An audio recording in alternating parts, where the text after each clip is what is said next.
Hey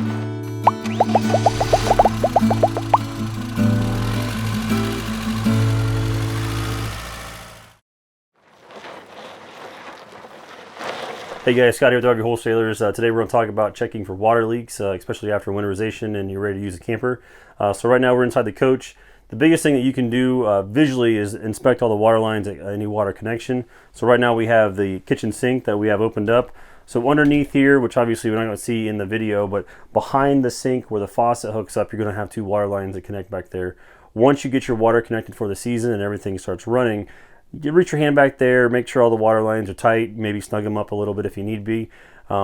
Traveling down the road can loosen up water lines, not uncommon, so inspecting that once in a while will help ensure that everything doesn't leak back there. But once you get the water turned on, you're going to check behind the faucets, make sure all the connections are tight, and that'll help make sure that you don't have any leaks back there. Alright, so we're here in the bathroom for the inspection of leaks.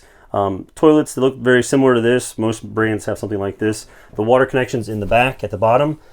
Same thing with the toilet water connection, just like the faucets in the kitchen sink or bathroom sink. Check those connections, maybe tighten them every now and then. Just checking for leaks right there. There will be a water line that runs from the bottom to the top. That's where your water comes into the toilet at. Check that as well. It's always a good thing to see if you got any leaks there. We also have a bathroom sink. Same thing, water lines coming up to the faucet behind the sink. Reach underneath there and check. The shower is a little more difficult. If you really want to get back there, you could take the shower head apart. Not necessarily a thing that you have to do all the time, but if it's an easy access for you, it doesn't hurt to check that every once in a while. Hey, thanks for watching. If you guys got any more questions or things you want to see, just let us know. Always like and subscribe. You can always give us a call at 877-877-4494. Thanks.